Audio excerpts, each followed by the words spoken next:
Applied mechanics और हमने शुरू की हुई है यूनिट फ्रिक्शन। तो फ्रिक्शन के अंदर हम लास्ट लेक्चर में बात कर रहे थे कि जो हमारी force acting at an angle to the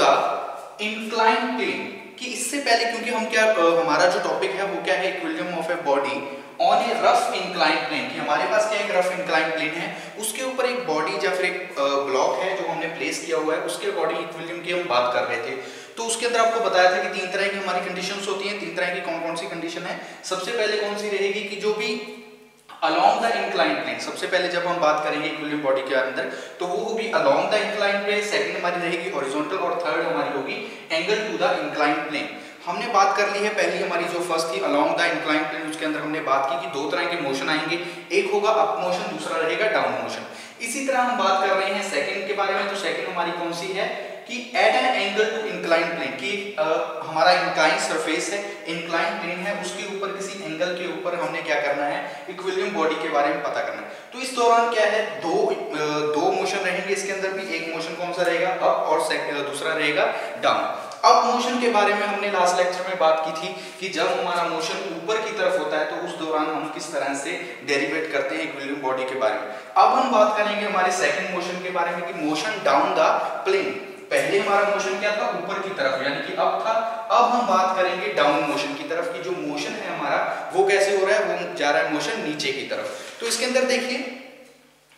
सारी इक्वेशन हमारी सेम रहेगी जैसे हमने बात की है मोशन अप के अंदर। उसमें भी हमने क्या बात की थी कि हमारे पास क्या है, W है, हमारा जो W है उसको हम क्या बोलेंगे, वो वेट होगा, कि W जो हमारा रहेगा वो क्या रहेगा इसके अंदर, वेट। जो हमारा W है, W को हम क्या यहाँ पे बोलेंगे, वेट। इसके अलावा वेट है और जो हमारा P है, ठीक है, P है यहाँ पे क्या रहेगा, P is equal to applied force. P का मतलब क्या होगा, P है अप्लाइड फोर्स, जो हमने अप्लाई की हुई है फोर्स बॉडी के ऊपर, बॉडी को मूव करवाने के लिए जो हमने फोर्स अप्लाई की है, तो वो हमारी यहाँ पे क्या रहेगी, P। नेक्स्ट हम बात करते हैं P के अलावा इसके अंदर R क्या है, R का मतलब होगा नॉर्मल रिएक्शन। R यहाँ पे क्या रहेगा, नॉर्मल रिएक्शन, और R है नॉर्मल रिएक्शन, R आपको उसके बाद नेक्स्ट हमारा पास आ जाएगा F।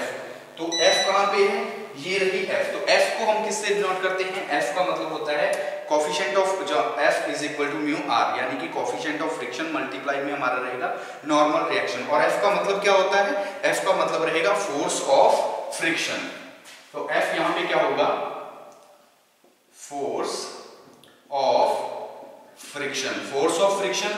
F is equal to mu R। ये हमारा फॉर्मूला बन जाएगा F को, क्योंकि आपको बताया कि F को हम किसके डिनोट करेंगे, जब भी हम इक्वेशन के अंदर बात करेंगे। हमने अभी तक तीन इक्वेशंस की बात की है। कौन कौन सी इक्वेशन, सबसे पहले हमने बात की थी कि अलोंग द इंक्लाइंड प्लेन, की अलोंग द इंक्लाइंड प्लेन, उसके अंदर भी हमने अप मोशन की बात की, तो वहां पे हमने यही वैल्यू पुट की। सेम जब हमने डाउन मोशन की बात की थी किसके अंदर, अलोंग द इंक्लाइंड प्लेन, तब भी हम F की वैल्यू ये पुट करेंगे। और उसके बाद हमने बात की थी अप प्लेन के बारे में, किसके अंदर, at an angle to the inclined plane. तो हमने वैल्यू लिखी कि W को हम वेट लिखेंगे, R हमारा नॉर्मल रिएक्शन रहेगा, P हमारे पास क्या रहेगी, फोर्स रहेगी, P हमारे पास क्या होगी, जो अप्लाइड फोर्स, जो हमने फोर्स अप्लाई की है, और F का मतलब होगा फोर्स ऑफ फ्रिक्शन या फिर लिमिटिंग फ्रिक्शन जिसको बोलते हैं। और इसको हम किस तरह से लिख सकते हैं, F इज UR। अब देखिए सेम हम उस जैसे हम पहले करते हैं, तो सबसे पहले फर्स्ट इक्वेशन, यानी कि हमने वैल्यू कौन कौन सी निकालनी है, P और R की। यहाँ पे P और R निकालेंगे, तो सबसे पहले P। तो P देखिए, जब हम बात करेंगे P के अंदर किस चीज के बारे में, P की हम बात कर रहे हैं, यानी कि अप्लाइड फोर्स कर रहे हैं डाउन प्लेन के अंदर। तो उस दौरान हमारी P है, तो P के अंदर जो हमारी डाउन रहेगी, डाउन जो हमारी रहेगी वो कितनी होगी, वो हो जाएगी हमारी, यहाँ पे होती है, यहाँ पे रहेगी जो P cos बीटा। यहाँ पे क्या होगा, P cos बीटा। तो P हमारी क्या होगी, P को हम लिख सकते हैं P cos beta is equal to, किसके इक्वल हो जाएगी, हमारे पास क्या है, W sin theta. W sin theta minus में, यहाँ पे क्या होगा, सिर्फ एक डिफरेंस है कि ये जो जब हम डाउन की बात करेंगे तो डाउन के अंदर जो हमारी अप्लाइड, जो हमारी फोर्स ऑफ फ्रिक्शन है, उस फोर्स ऑफ फ्रिक्शन को हम कैसे लिखेंगे, फोर्स ऑफ फ्रिक्शन को हम कर देंगे माइनस के अंदर। लेकिन जब हमने बात की थी अप प्लेन की, तो अप प्लेन के अंदर हम क्या करते हैं कि जो हमारा एफ है ये हमेशा रहता था प्लस के अंदर, लेकिन जब हम डाउन यानी कि नीचे की ओर आएंगे तो हमारी जो फोर्स ऑफ फ्रिक्शन है वो क्या हो जाएगी, माइनस में। तो हम क्या लिखेंगे, माइनस में। तो ये हमारी कौन सी इक्वेशन बन जाएगी, जैसा कि हम हर बार तैयार करते हैं, ये हमारी हो जाएगी फर्स्ट इक्वेशन। इसी तरह सेकंड इक्वेशन हम कैसे निकालते होते हैं, आर से। तो R is equal to, R पे हमारे पास क्या आ जाएगा, W cos थीटा। हमारे पास क्या है, R W cos theta, W cos theta minus में अब देखिए यहाँ पे क्या होगा, W cos थीटा है, माइनस में आ जाएगा P sin beta, P sin beta. ये जो हमारी इक्वेशन बनेगी ये हमारी इक्वेशन बन जाएगी सेकंड, जिसके अंदर W cos थीटा माइनस में P sin बीटा, यानी कि जो हमारा ये रहेगा W cos थीटा और माइनस में cos, ये वाला जो P cos जो हमारा रहेगा ये आ जाएगा, क्या आ जाएगा, हमारी इक्वेशन किसके अंदर आ जाएगी, सेकंड इक्वेशन। यानी कि एक बार साइन और दूसरी बार क्या आ जाएगा, W के साथ हमारा cos आ जाएगा और P के साथ क्या आ जाएगा, sin थीटा, वो हमारा क्या रहेगा, sin थीटा। नेक्स्ट हम बात करते हैं, हमने फर्स्ट और सेकंड इक्वेशन निकाली, अब हम बात करेंगे फ्रॉम द फर्स्ट इक्वेशन कि जो भी हमने आगे ड्राइव करना है वो कहां से ड्राइव करेंगे, जो हमारी फर्स्ट इक्वेशन रहेगी, फर्स्ट इक्वेशन में से हम ड्राइव करेंगे। तो देखिए फर्स्ट इक्वेशन के अंदर हम किस तरह से करते होते हैं, यहां तक होगी, ऊपर चलते हैं। तो अब देखिए P cos बीटा, हमारा इक्वेशन क्या है, P cos beta, P cos beta is equal to W sin theta. तो सेम जो वैल्यू है W sin थीटा की वो सारी सेम की सेम, मतलब जिस तरह से है हम सेम लिख देंगे। तो W sin थीटा, W क्योंकि हमारे पास W की वैल्यू नहीं है, sin की वैल्यू नहीं है, थीटा की नहीं है, माइनस में। अब देखिए माइनस F है, लेकिन F की वैल्यू हमें पता है, F की वैल्यू क्या है, म्यू आर, यानी कि जो हमारा कोफिशिएंट ऑफ फ्रिक्शन है मल्टीप्लाई नॉर्मल रिएक्शन, उन दोनों का जो प्रोडक्ट है वो हमारा क्या है, फोर्स ऑफ फ्रिक्शन। तो यहाँ पे हम क्या कर सकते हैं, F की जगह पे ये वैल्यू पुट कर सकते हैं। तो हमने क्या किया, हमारा ये इक्वेशन थी, देखिए first equation, from the first equation, ये कहां से है, फ्रॉम द फर्स्ट इक्वेशन, कि जो हमारी फर्स्ट इक्वेशन है उस इक्वेशन से हमने क्या निकाला कि P cos beta is equal to W sin theta, W sin theta, F की वैल्यू हमें पता है, तो F की वैल्यू हमने ये पुट कर दी, F की वैल्यू पुट कर दी। अब हम नेक्स्ट करते हैं, नेक्स्ट देखिए क्या होगा, तो हमारे पास आ जाएगा सिंपल, ये तो सेम का सेम यहाँ पे लिखेंगे, W sin theta, W sin theta minus mu, R की वैल्यू हमें ये रही, R की वैल्यू हमारे पास है, तो R की ये वैल्यू पुट कर देंगे। तो R की वैल्यू हमारे पास क्या आ जाएगी, W cos थीटा, R की जो वैल्यू है वो R की वैल्यू हम यहाँ पे पुट कर देंगे। तो R की वैल्यू क्या रहेगी, W cos थीटा माइनस में P sin बीटा। ये हमने कैसे किया कि जो हमारी R की वैल्यू थी, हमने W का sin थीटा मेन से जो coefficient of friction same R है, जहां पे सिर्फ R की जगह पे ये वैल्यू पुट की, क्योंकि हमने R की वैल्यू सेकंड इक्वेशन के अंदर हम निकाली थी। तो हमने क्या किया, सिंपली सिर्फ R की जो वैल्यू है उस वैल्यू को हमने क्या कर दिया, पुट कर दिया। अब हम क्या करेंगे, जो म्यू है इसको क्या कर देंगे, मल्टीप्लाई कर देंगे इनके साथ। तो देखिए किस तरह से हो जाएगा, is equal to W sin theta minus में ये क्या है म्यू, यानी कि कोएफिशिएंट ऑफ फ्रिक्शन, इसको हम क्या करेंगे, मल्टीप्लाई कर देंगे mu W cos theta minus, ठीक है, माइनस आ जाएगा, माइनस और माइनस क्या होते हैं, प्लस, तो ये हमारे यहाँ पे प्लस हो जाएगा, म्यू P sin बीटा। यहां तक समझ में आया कि क्या किया हमने, देखिए एक बार, फर्स्ट इक्वेशन और सेकंड इक्वेशन, नॉर्मली हमने फर्स्ट इक्वेशन और सेकंड इक्वेशन निकाली, जो हर बार निकालते हैं। फर्स्ट इक्वेशन से आगे हम फर्दर निकालते होते हैं, तो हर इक्वेशन में हर जो भी हमारे मोशन थे, चाहे वो अलोंग द बॉडी था, अलोंग द इंक्लाइन प्लेन थे, या फिर angle at the incline plane है, वहां पे भी हम किस इक्वेशन से निकालते थे, फर्स्ट इक्वेशन। तो first from the first equation, जो हमारी फर्स्ट इक्वेशन है, फर्स्ट इक्वेशन में से हम किस तरह से निकालेंगे कि P cos बीटा हमारी फर्स्ट इक्वेशन है, P cos beta same as it, W sin theta same as it, लेकिन F है, यहाँ पे हमने ये क्यों लिखा, क्योंकि हमें पता है F की वैल्यू ये होती है, तो हमने ये वैल्यू यहाँ पे पुट कर दी। नेक्स्ट क्या किया कि W sin थीटा सेम है, माइनस म्यू है, तो इसको सेम लिखा, लेकिन आगे है R, और R की वैल्यू हम निकाल चुके हैं, तो हम ये R की जो वैल्यू है एज इफ इसको उठाया और यहाँ पे पुट पुट कर दिया, तो सेम आर की वैल्यू हमारे पास ये आ गई। नेक्स्ट हमने क्या किया, ये ब्रैकेट में थे इनको मल्टीप्लाई कर दिया, ब्रैकेट को जब हम ओपन करेंगे तो मल्टीप्लाई कर देंगे इसके साथ, माइनस है माइनस माइनस प्लस हो जाएगा, तो ये हमारी इक्वेशन बन जाएगी w sin थीटा माइनस में mu w cos theta plus में म्यू p sin बीटा। ये हमारी एक तरह से क्या बन गई, इक्वेशन बन गई। अब हम क्या करेंगे, इनके अंदर इनको फर्दर आके डिवाइड निकालेंगे कि अब हमारे पास क्या है कि जो बीटा वाली बीटा है उन बीटा को क्या करेंगे हम एक साइड पे ले आएंगे, जिस तरह से p cos बीटा है माइनस में, माइनस क्यों किया, क्योंकि ये जो देखिए यहाँ पे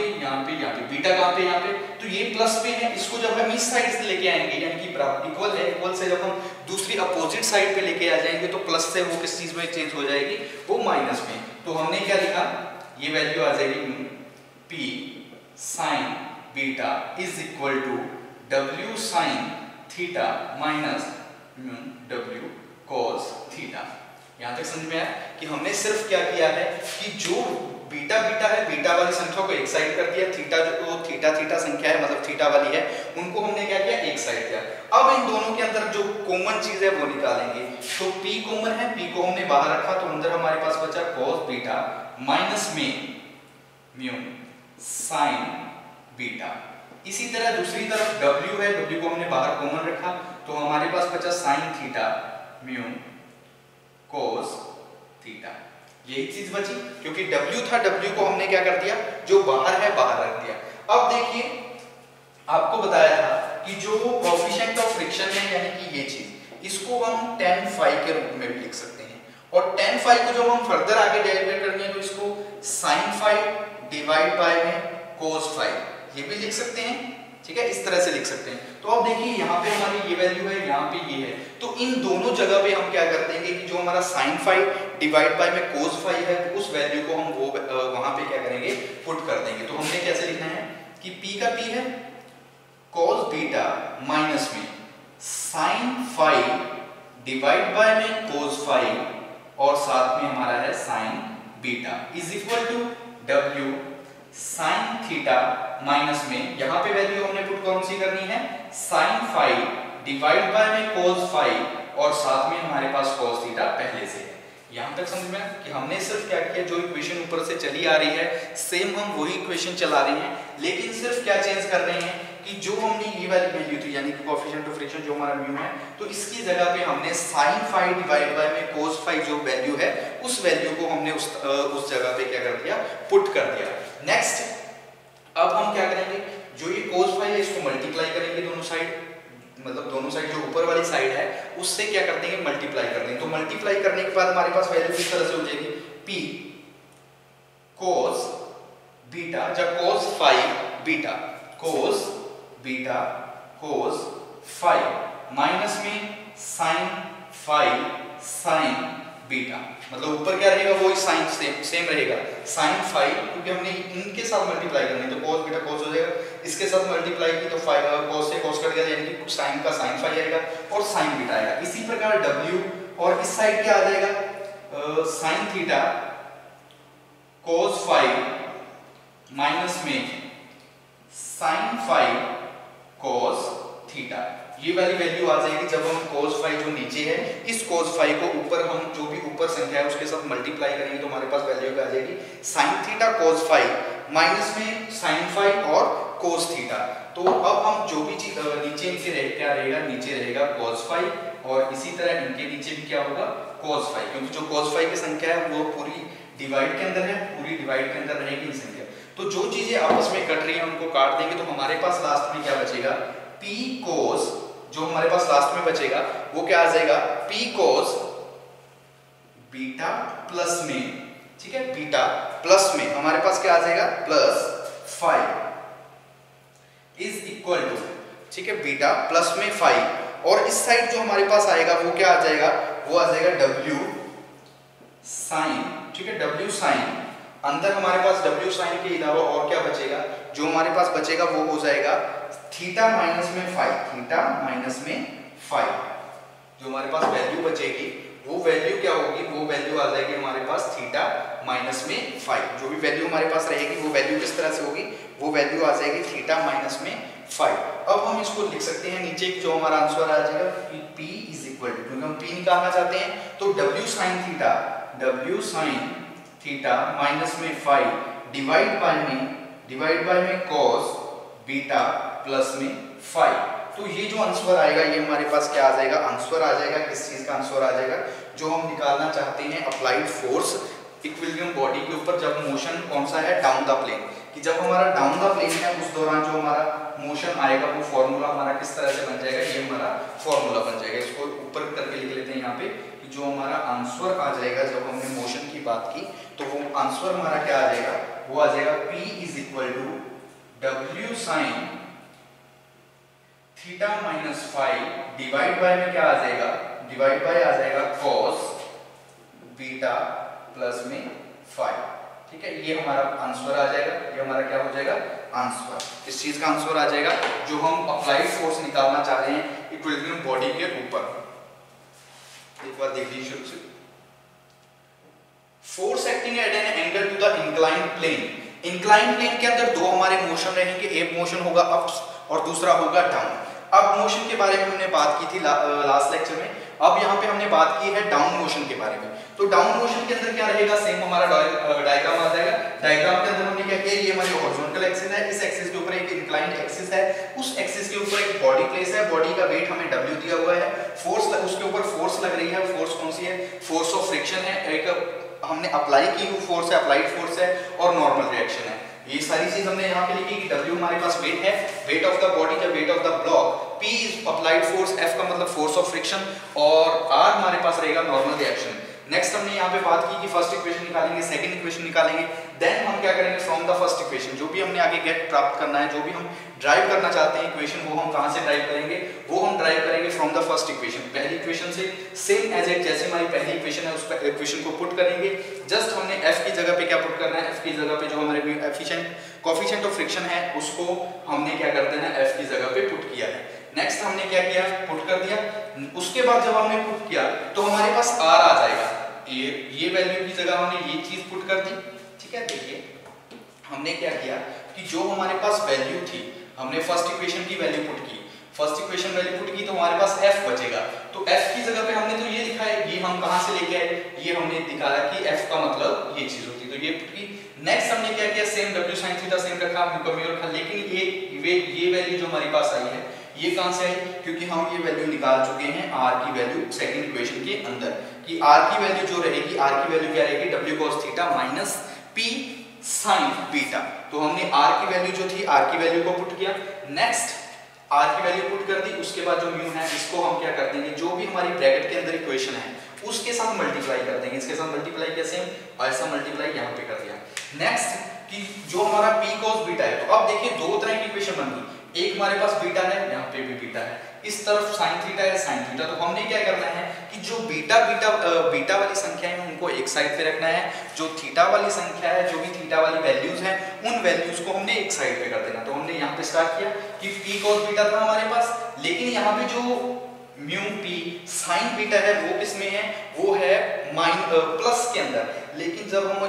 इसको अपोजिट साइड पे लेके आएंगे तो वो प्लस से किस चीज में चेंज हो जाएगा, वो माइनस के अंदर चेंज हो। तो हमने माइनस की वैल्यू, बाकी W sin theta minus mu theta इनको सेम की सेम जैसे एज इट थी उस तरह से वैल्यू पुट की। अब देखिए दोनों चीजों के अंदर कॉमन क्या है, यहाँ पे P कॉमन है, इसके अंदर W कॉमन है, तो P को बाहर रखा, इस साइड W को रखा, जो संख्या अंदर बचेगी उसको अंदर रखा। नेक्स्ट हमें क्या पता है, एक और चीज कि जो हमारा कोएफिशिएंट ऑफ फ्रिक्शन जिसको म्यू बोलते हैं वो होता है is equal to tan phi को जब फर्दर आगे डिवाइड करते हैं तो वो होता है sin phi डिवाइड बाय में cos phi। तो हम क्या कर सकते हैं, जहां पर भी कोएफिशिएंट ऑफ फ्रिक्शन यानी कि म्यू की वैल्यू है उसको हटा के उसकी जगह पे sin phi डिवाइड बाय में cos phi की वैल्यू को पुट कर सकते हैं। तो वही चीज हमने की कि जहां पर ये चीज थी, ठीक है, ये चीज थी, तो वहां पे हमने sin phi divide bye cos phi, sin phi divide by में cos phi की जो वैल्यू है उस वैल्यू को पुट कर दिया। वही वैल्यू हमने यहाँ पे पुट की, सेम वैल्यू यहाँ पे पुट की, किसकी जगह पे पुट की, जो हमारा कोएफिशिएंट ऑफ फ्रिक्शन था इस जगह पे हमने पुट कर दी। नेक्स्ट हमने क्या किया कि जो नीचे हमारा cos phi है उस cos phi डिवाइड वाली को ऊपर जितनी भी हमारी है उनके साथ हम मल्टीप्लाई कर देंगे। तो मल्टीप्लाई जब हम करेंगे तो कैसा हो जाएगा कि cos phi है, cos phi को cos बीटा के साथ मल्टीप्लाई करेंगे तो cos बीटा मल्टीप्लाई हो जाएगा cos phi minus sin phi और डिवाइड sin phi और sin बीटा। इसी तरह W sin cos थीटा और cos फाई आ जाएगा, साइन माइनस साइन फाई और cos थीटा दूसरी साइड आ जाएगा। तो अब नेक्स्ट हम क्या करेंगे, जो भी हमारी यहाँ पे कट रही है वैल्यू उनको आपस में काट देंगे और लास्ट में हमारे पास जो आएगा आंसर वो हमारा आ जाएगा P is equal to W sine theta minus 5 cos beta plus में थीटा। ये हमारे पास क्या आ जाएगी, वैल्यू आ जाएगी इसकी अप्लाइड फोर्स की जो हम निकालना चाहते हैं at the angle to inclined plane के अंदर डाउन मोशन के अंदर, क्योंकि इससे पहले जो हमने मोशन की बात की थी वो हमारा मोशन कौन था, वो मोशन कौन सा था, वो मोशन हमारा था अप मोशन। ठीक है, वो मोशन हमारा कौन सा रहेगा, अप मोशन। ठीक है, तो आज के लेक्चर के लिए इतना काफी। नेक्स्ट लेक्चर में हम बात करेंगे इनके ऊपर कुछ न्यूमेरिकल्स हैं, उन न्यूमेरिकल्स के बारे में बात करेंगे कि किस तरह से हम उन न्यूमेरिकल्स को निकालते हैं। अलग अलग होंगे कि at the angle incline plane के ऊपर जो एंगल है उसके अकॉर्डिंग, और हम बात करेंगे जो भी हमारे along the motion along the incline plane है तो उस दौरान हमारा किस तरह से हम न्यूमेरिकल्स को सॉल्व करेंगे। इसके अलावा हमारा एक टॉपिक बचेगा लेटर इक्वेशन कि लेटर इक्वेशन क्या होती है, लेटर फ्रिक्शन क्या होती है, तो उसके बारे में हम बात करेंगे हमारे नेक्स्ट लेक्चर में।